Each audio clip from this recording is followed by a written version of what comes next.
നമസ്കാരം. ഏവർക്കും post market റിപ്പോർട്ട്സുകളിലേക്ക് സ്വാഗതം. ഇന്ന് ജൂലൈ 23. അങ്ങനെ തുടർച്ചയായി ഇന്ന് നാലാമത്തെ ട്രേഡിംഗ് സെഷനിലും ഇന്ത്യൻ മാർക്കറ്റിന് ഇടിവ് നേരിടേണ്ടതായിട്ട് വരിക മാത്രമല്ല, നഷ്ടത്തോടുകൂടി തന്നെ ട്രേഡിംഗ് അവസാനിപ്പിക്കേണ്ടതായിട്ടും വന്നു. ഏകദേശം 2 മാസങ്ങൾക്ക് മുൻപേ ആയിരുന്നു ഇന്ത്യൻ മാർക്കറ്റിന് ഇതേ ഒരു ഗതി നേരിടേണ്ടി വന്നതും തുടർച്ചയായി 4 ട്രേഡിംഗ് സെഷനുകളിൽ ഉണ്ടായ ഇടിവ്. അതായത് മെയ് 26 തുടങ്ങിയ നഷ്ടത്തിലുള്ള ക്ലോസിംഗ് ജൂൺ മാസം 1 തീയതിയാണ് നേട്ടത്തോടുകൂടി പിന്നീട് ഇന്ത്യൻ മാർക്കറ്റിന് ക്ലോസിംഗ് രേഖപ്പെടുത്തുവാനായിരുന്നതും. ബെഞ്ച് മാർക്ക് ഇൻഡസ്ട്രീസുകൾ ഉൾപ്പെടെ ബോർഡർ മാർക്കറ്റ്സിലും ഇന്ന് ഗ്യാപ് ഡൌൺ ഓപ്പണിംഗ് ആയിരുന്നു ലഭ്യമായിരുന്നതും. നിഫ്റ്റിയിൽ ഇന്ന് ആകെ 180 പോയിന്റുകളുടെ ട്രേഡിംഗ് റേഞ്ച് ക്രിയേറ്റ് ചെയ്യപ്പെട്ടുള്ളെങ്കിലും ഒരു തവണ പോലും 24,000 എന്ന സൈക്കോളജിക്കൽ ലെവൽ ഇൻട്രാഡേ ബേസിസിൽ നിഫ്റ്റിക്ക് മറികടക്കുവാനുമായില്ല. അതിന് തൊട്ട് താഴെ വെച്ച് റെസിസ്റ്റൻസും നേരിടേണ്ടതായിട്ട് വന്നു. എങ്കിലും ആശ്വാസം നൽകുന്ന ഒരു കാര്യം, ഉച്ചതിരിഞ്ഞ് 1.25 പിന്നീട് 2.25 കൂടി 23,800 എന്ന നിഫ്റ്റിയുടെ ഏതാനും ആഴ്ചകളായിട്ട് തുടരുന്ന ക്രൂഷ്യൽ സപ്പോർട്ട് ലെവൽ ബ്രേക്ക് ചെയ്യുവാനായിട്ട് തൊട്ടടുത്തേക്ക് എത്തിച്ചേർന്നെങ്കിലും ഈ ലെവലിന് തൊട്ടു മുകളിലായിട്ട് സപ്പോർട്ടും എടുക്കുവാൻ നിഫ്റ്റിക്ക് 2 തവണയും സാധിച്ചു. എങ്കിലും 126 പോയിന്റുകളുടെ നഷ്ടത്തോടുകൂടി നിഫ്റ്റിക്ക് ഇന്ന് ട്രേഡിംഗ് അവസാനിപ്പിക്കേണ്ടി വന്നപ്പോൾ സെൻസെക്സിന്റെ 4ാമത്തെ ആഴ്ചയിലെ വീക്കിലി എക്സ്പയറി ആയിരുന്നു ഇന്ന് 363 പോയിന്റുകളുടെ നഷ്ടത്തോടുകൂടി 76,391 എന്ന ലെവലിലായിട്ട് ട്രേഡിംഗ് അവസാനിപ്പിക്കേണ്ടി വന്നപ്പോൾ ബാങ്ക് നിഫ്റ്റിയിൽ നിന്നും 534 പോയിന്റുകളും ചോർന്നുപോയി. തുടർച്ചയായി ഇന്ന് 2ാമത്തെ ട്രേഡിംഗ് സെഷനിലും ഇന്ന് ബോർഡർ മാർക്കറ്റ്സിലും ഇടിവ് തന്നെയാണ് തുടർന്നതും. നിഫ്റ്റി സ്മോൾ ക്യാപ്പിനും മിഡ് ക്യാപ്പിനും ഓരോ ശതമാനത്തിന്റെ നഷ്ടത്തോടുകൂടി തന്നെ ട്രേഡിംഗ് അവസാനിപ്പിക്കേണ്ടതായിട്ടും വന്നു. NSEയുടെ അഡ്വാൻസ് ഡിക്ലൈൻ റേഷ്യോയിലും ആകെ 910 സ്റ്റോക്കുകൾക്ക് നേട്ടത്തോടുകൂടിയും അതേസമയം 2063 സ്റ്റോക്കുകൾക്ക് നഷ്ടത്തോടുകൂടിയും ട്രേഡിംഗ് അവസാനിപ്പിക്കേണ്ടതായിട്ടും വന്നു.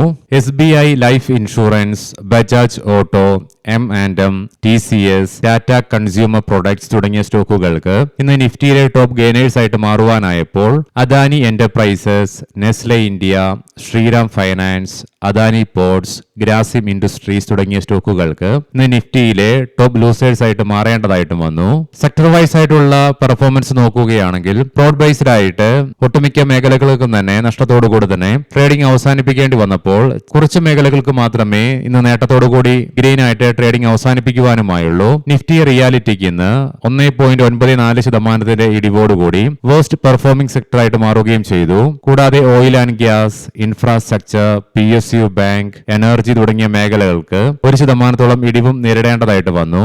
എന്നാൽ അതേസമയം നിഫ്റ്റി ഐടിക്ക് ഇന്ന് നെഗറ്റീവ് സെന്റിമെന്റ്സോട് കൂടിയിട്ടാണെങ്കിലും ഫ്ലാറ്റ് ആയിട്ട് ട്രേഡിംഗ് അവസാനിപ്പിക്കുവാനുമായി. കഴിഞ്ഞ ആഴ്ചയിലെ ശക്തമായ ഇടിവും മാത്രമല്ല ഇന്നലെയും തുടർന്ന ശക്തമായ ഇടിവിന് ശേഷം US ഡോളറിനെതിരെ ഇന്ന് ഇന്ത്യൻ രൂപയ്ക്ക് പല ഘട്ടത്തിലും നേട്ടം കൈവരിക്കുവാനായി. എങ്കിലും നേട്ടങ്ങളൊക്കെ ചോർന്നു പോയെങ്കിലും ഫ്ലാറ്റ് ആയിട്ട് ഇന്നലത്തെ അതേ ക്ലോസിംഗ് ലെവലിൽ 96.57 എന്ന ലെവലിലായിട്ട് ക്ലോസിംഗ് രേഖപ്പെടുത്തുവാനുമായി. ഇന്ന് മോർഗൻ സ്റ്റാൻലി പുറത്തുവിട്ട ഫോർകാസ്റ്റ് പ്രകാരം 2035 ആകുമ്പോഴേക്കും ഇന്ത്യയിലെ മാനുഫാക്ചറിംഗ് $1.5 ട്രില്യൺ എത്തിച്ചേരുമെന്നുള്ള ഫോർകാസ്റ്റ് ആണ് മോർഗൻ സ്റ്റാൻലി ഇന്ന് നടത്തുകയും ചെയ്തത്. ഈ അടുത്ത കാലത്തായി ലിസ്റ്റ് ചെയ്യപ്പെട്ട ആഷ്ത സ്പിൻഡെക്സ് എന്ന സ്റ്റോക്കില് 1:1 എന്ന റേഷ്യോയില് ബോണസ് ഇഷ്യൂവിനായിട്ടുള്ള അനുമതി കമ്പനിയുടെ ബോർഡ് നൽകി. അതായത് നിലവിൽ ഒരു ഷെയർ ഹോൾഡ് ചെയ്യുന്ന ഷെയർ ഹോൾഡർക്ക് ഒരു ഷെയർ ബോണസ് ഷെയർ ആയിട്ട് ലഭിക്കുകയും ചെയ്യും. കൂടാതെ 10 പൈസ പെർ ഷെയർ എന്ന നിലയിൽ ഡിവിഡൻഡും കമ്പനി പ്രഖ്യാപിച്ചിട്ടുണ്ട്. Q1 ഏർണിംഗ്സില് നെറ്റ് ഇൻട്രസ്റ്റ് മാർജിനിൽ വീക്ക്നെസ് രേഖപ്പെടുത്തിയതിനെ തുടർന്ന് ഇന്ന് ഇൻഡ്യൂസിൻ ബാങ്കിന്റെ സ്റ്റോക്ക് പ്രൈസിൽ 5% ഇടിവും രേഖപ്പെടുത്തി.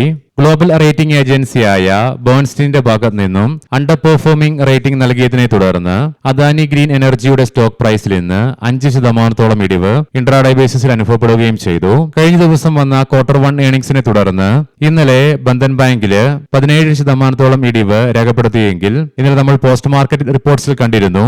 ഇതിനുള്ള കാരണവും 2027 സാമ്പത്തിക വർഷത്തിലെ റിട്ടേണുമായി ബന്ധപ്പെട്ടുള്ള ആശങ്കകൾ തന്നെയാണ് സ്റ്റോക്കിന് ഇന്നലെ ശക്തമായ ഇടിവിലേക്ക് നയിച്ചതും.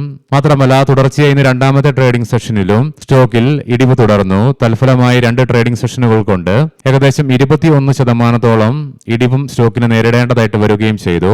ബെറ്റർ ആയിട്ട് വന്ന Q1 ഏർണിംഗ്സിനെ തുടർന്ന് ഗാന്ധാർ ഓയിലിന്റെ സ്റ്റോക്ക് പ്രൈസിൽ ഇന്ന് 20% അപ്പർ സർക്യൂട്ടും ലഭിച്ചു.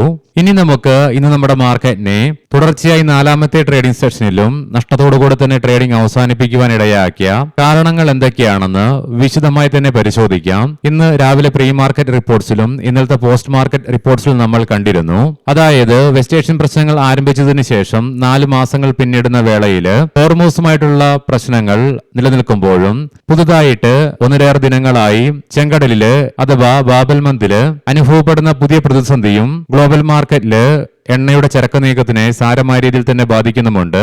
മാത്രമല്ല ഇന്ന് യുഎസിന്റെ ഭാഗത്ത് നിന്നും ഇറാന്റെ സിവിലിയൻ ഇൻഫ്രാസ്ട്രക്ചറിന്റെ മുകളിൽ ശക്തമായ ആക്രമണം അഴിച്ചുവിടുക തന്നെയുണ്ടായി. ഇതിനെ തുടർന്ന് ഇറാന്റെ ഭാഗത്ത് നിന്നും കുവൈറ്റിലുള്ള യുഎസ് ബേസുകളുടെ മുകളിലും ശക്തമായ ആക്രമണം നടത്തുന്ന കാഴ്ചകൾ തന്നെയാണ് ഏറ്റവും ലേറ്റസ്റ്റ് ആയിട്ട് വരുന്ന റിപ്പോർട്ടുകളിൽ കാണുവാനായിട്ടും സാധിക്കുക.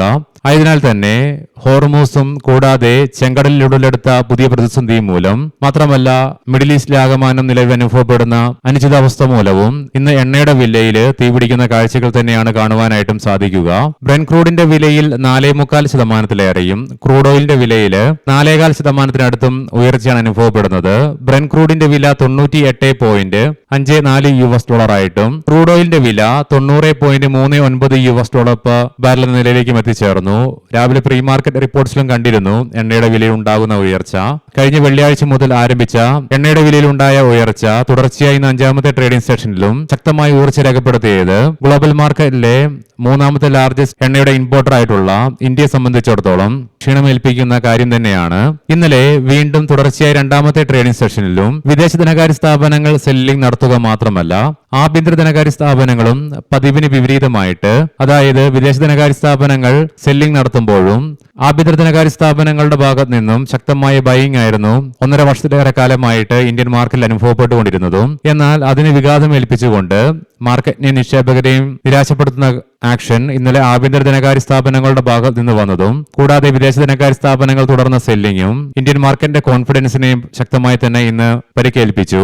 എന്നാൽ ഇന്ന് ഏഷ്യൻ മാർക്കറ്റ്സിൽ ഭൂരിഭാഗം മാർക്കറ്റിലും പോസിറ്റിവിറ്റിയാണ് അനുഭവപ്പെടുന്നതെങ്കിലും ഇന്നലെ യുഎസ് മാർക്കറ്റുകൾക്ക് നേരിടേണ്ടി വന്ന ഇടിവും കൂടാതെ ഇന്ന് യുഎസിലെ ഡോ ജോൺസ് ഫ്യൂച്ചറിൽ തുടർന്ന വീക്ക്നെസ്സും 3 യൂറോപ്യൻ മാർക്കറ്റ്സിലും ഇന്ന് അനുഭവപ്പെടുന്ന വീക്ക്നെസ്സും ഇന്ത്യൻ മാർക്കറ്റിന്റെ ക്ഷീണവും പരിപൂർണമായി തന്നെ വർദ്ധിക്കുകയും ചെയ്തു.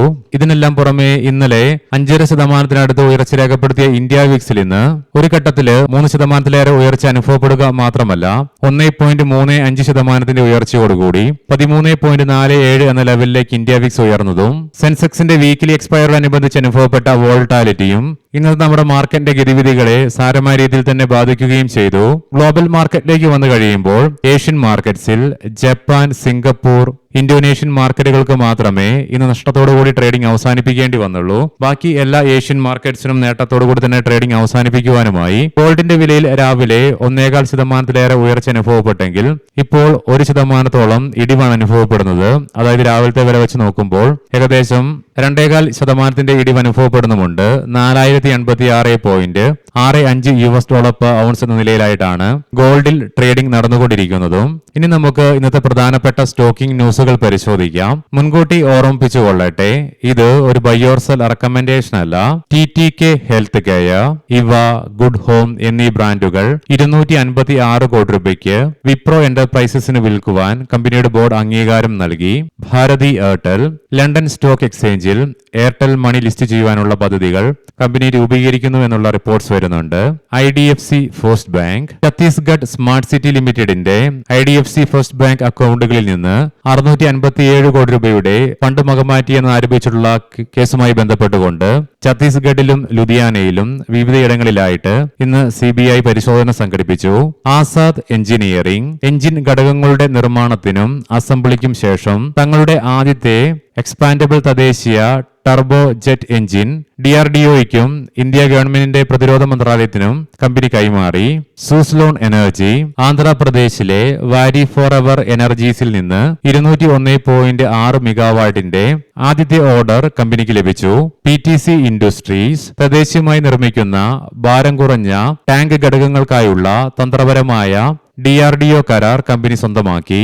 സിപ്ല പറയാൻ പോകുന്ന റിസൾട്ടുകളൊക്കെ Q1 ഇയർ-ഓൺ-ഇയർ ബേസിസിലാണ്.